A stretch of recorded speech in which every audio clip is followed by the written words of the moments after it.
বেশি প্রচুর পরিমাণে ডিমে দিতেছে, কারণ একটু রেট বেশি, হালকা বেশি, এত বেশি নাই।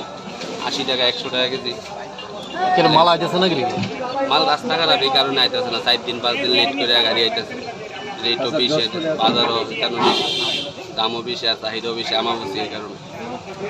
কিরকম বেচাবিক্রি কিরকম আছে? বেচাবেচি এত বেশি ভালো নেই, একদিকে তো অনেক পৌরসভা 144 দ্বারা আছে, এর লেগে মানুষ আসতে কম।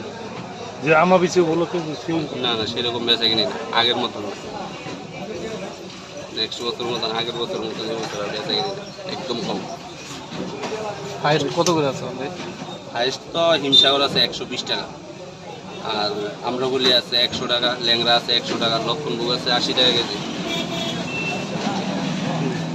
সেই সমিতির সেক্রেটারি বলছি সীতাবাসী দত্ত। আপনারা যে কোশ্চেন করলেন যে আমাবচি উপলক্ষে বাজারে আমের দাম, খুচরো আমের দাম হয়তো একটু বেশি লাগছে আপনাদের, কথাটা আপনাদের একদম মিথ্যা না, সত্যই। কিন্তু এটার কারণ হলো আপনারা সবই অবগতি আছেন, জানেন যে বিগত কিছুদিন প্রবল বর্ষণের জন্য যে আমাদের আসাম আগরতলা রোডে যে ধস নেমেছিল, সেই ধসের জন্য রাস্তার যোগাযোগ বিচ্ছিন্ন হয়ে গেছে।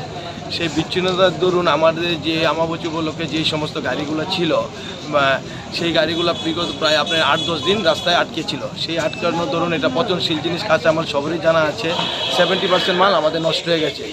সেই নষ্টর দরুন আজকে যে মাল আমরা গাড়িগুলো রাস্তা খোলার পরে এখানে এলো, তার দরুন আপনাদের যে মাল নষ্ট হয়েছে, সেই যে রেট, সেই সমস্যাগুলো, হ্যাঁ ওই আমের উপরই আপনার যে রেটটা হিসাবে 30% যে মালটা ছিল, তার দরুন কিছুটা আপাতত কিছুটা আমের দাম আপনাদের কিছুটা হয়তো খুচরো বাজারে বেশি আছে।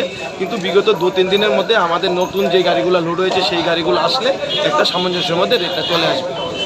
এখন রেট কেমন কীরকম? এখন খুচরো আমার 80 থেকে 100 টাকা আছে। হিমসাগর আম, ফজলি আম, আপনার ল্যাংড়া আম, তারপরে অম্রপলি আম, এগুলা 80 থেকে 100 টাকা আছে। পাইকারি? পাইকারি মানে খুচরোতে, পাইকারি না, পাইকারি আপনার 60-70 এরকম। আর এটাই আপনার 4-5 দিন পরে যখন নতুন লোডিং ছিল, সেটা যদি আসে মোটামুটি আপনার খুচরো 60-70 টাকা চলে আসে। যোগান কীরকম আছে? যোগান তো একটু দেখেন, আমাবচিতে তো সবারই জানেন আমের প্রচুর যোগান লাগে, সেই যোগান তুলনায় কিছুটা এখন কম আছে। মাত্র রিসেন্টলি তো রাস্তাটা কালকে খুললো, তারপরে তো আমরা এখন এই রাস্তা খোলার সংবাদ পেয়ে না আমরা লুট করেছি। সেটা যখন আসবে নতুন মাল, তখন যোগানটা আমরা ঠিক চলে আসবে।